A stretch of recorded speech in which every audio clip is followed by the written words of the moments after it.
Hello friends, नमस्कार. Healthy life या YouTube चॅनलवर आपणा सर्वांचं खूप खूप स्वागत. आज आपण आरोग्याचे प्रकार सविस्तर जाणून घेऊया.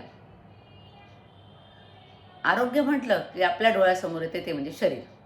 वजन योग्य असणं, रक्तदाब नियंत्रणात असणं, आजार नसणं म्हणजे आरोग्य असं आपण सगळेजण समजतो.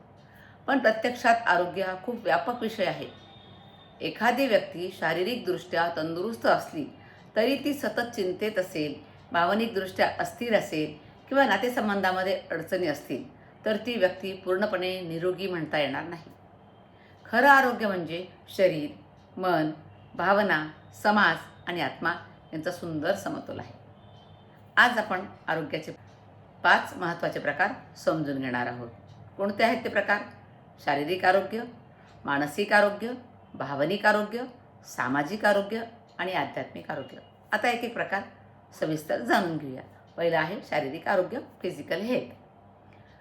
आपल्या शरीरातील सर्व अवयव योग्य प्रकारे कार्य करणं, ऊर्जा टिकून राहणं आणि दैनंदिन कामं सहज करता येणं म्हणजे काय?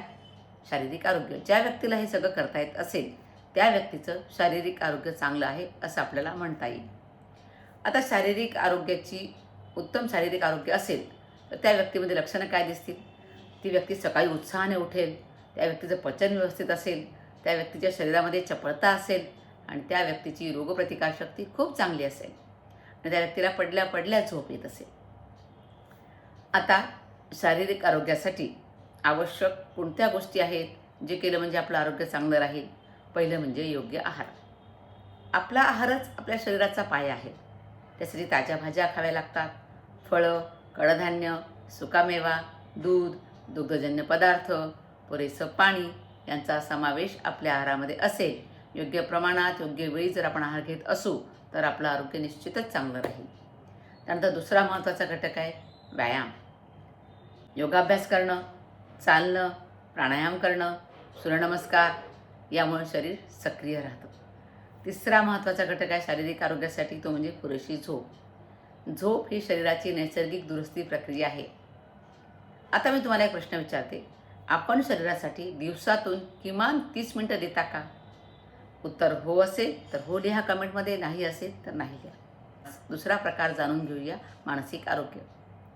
विचार करण्याची, शिकण्याची, निर्णय घेण्याची आणि समस्यांना सामोरं जाण्याची क्षमता म्हणजे काय? तर मानसिक आरोग्य. आजच्या या धावपळीच्या जीवनामध्ये मानसिक आरोग्य सर्वात जास्त प्रभावित होताना आपल्याला दिसत आहे. मानसिकदृष्ट्या निरोगी व्यक्ती कशी असेल? ती योग्य निर्णय घेते, वेळच्या वेळी योग्य निर्णय घेते, परिस्थितीचं विश्लेषण करते, तणावावर नियंत्रण ठेवते आणि सतत शिकत राहते. आता मानसिक आरोग्य बिघडल्याची लक्षणं ती कोणती आहेत? सतत चिंता, नकारात्मक विचार, एकाग्रता कमी होणं, विसराळूपणा, आत्मविश्वास कमी होणं ही सगळी लक्षणं आहेत मानसिक अनारोग्याची. आता मानसिक आरोग्य सुधारण्यासाठी काय करायचं? दररोज 10 मिनिटं ध्यान, चांगल्या पुस्तकांचं वाचन, कारण काय, चांगलं साहित्य मनाला दिशा देतात आणि वेळेचं व्यवस्थापन योग्य पद्धतीने केलं पाहिजे. कामाचे नियोजन केल्यानं तणाव कमी होतो. जो विद्यार्थी अभ्यासाचं नियोजन करतो तो परीक्षेत कमी ताण अनुभवतो, हे आपण बघतो. किंवा घरातही आपण आपल्या कामाचं नियोजन व्यवस्थित केलं तर उगाच ताण आपल्याला येत नाही. त्यानंतर भावनिक आरोग्य, इमोशनल हेल्थ. आपल्या भावना ओळखणं, समजून घेणं, योग्य प्रकारे व्यक्त करणं म्हणजे काय? भावनिक आरोग्य. आपल्या भावना कोणत्या कोणत्या आहेत बरं? आनंद, दुःख, राग, भीती, प्रेम, मत्सर, उत्साह या सगळ्या नैसर्गिक भावना आहेत. समस्या भावना येण्यामध्ये नाही तर त्या भावना योग्य प्रकारे हाताळण्यामध्ये असते.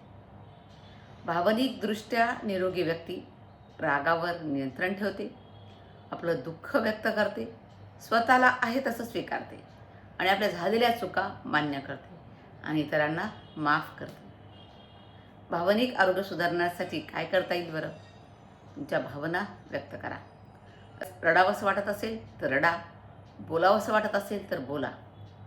रोज 3 गोष्टी लिहा ज्याबद्दल तुम्ही आभारी आहात, म्हणजे कृतज्ञता व्यक्त करा आणि स्वतःवर प्रेम करा आणि स्वतःची तुलना इतरांशी करू नका. चौथा प्रकार जाणून घेऊया, सामाजिक आरोग्य, सोशल हेल्थ. इतरांशी चांगले संबंध निर्माण करण्याची आणि टिकवून ठेवण्याची क्षमता म्हणजे सामाजिक आरोग्य. माणूस सामाजिक प्राणी आहे. आपल्याला प्रेम, सहवास, आधाराची गरज असते. एकटेपणा अनेक शारीरिक आणि मानसिक समस्या निर्माण करू शकतो. आता या ज्या व्यक्तीचं सामाजिक आरोग्य चांगलं आहे, त्या व्यक्तीमध्ये लक्षणं कोणती दिसणार आहे?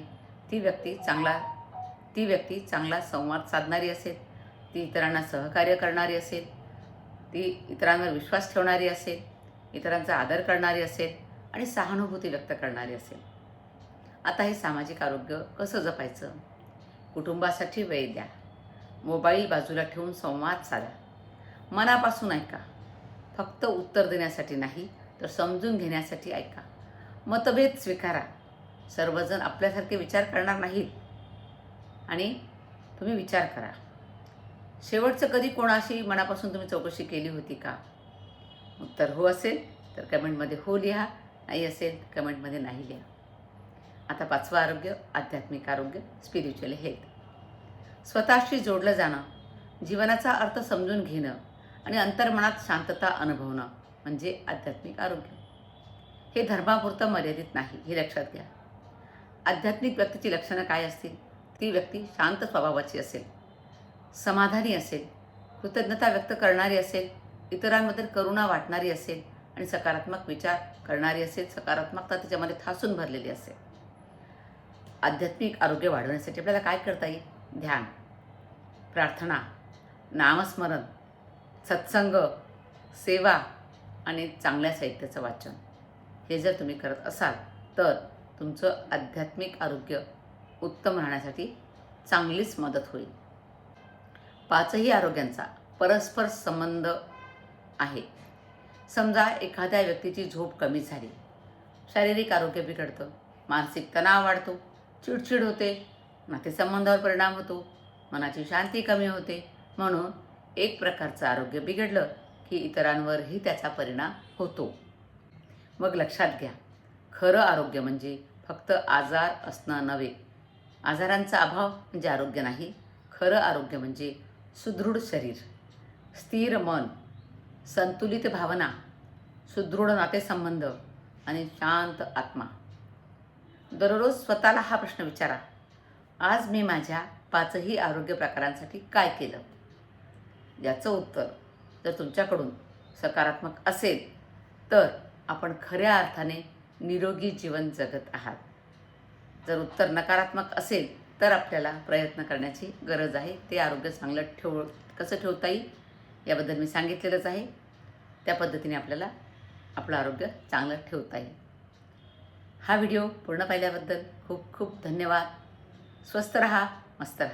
भेटूया पुढच्या भागामध्ये. आणि हा व्हिडिओ आवडला असेल लाईक करा, शेअर करा, कमेंट करा आणि या चॅनलला सबस्क्राईब जरूर करा. पुनश्च धन्यवाद.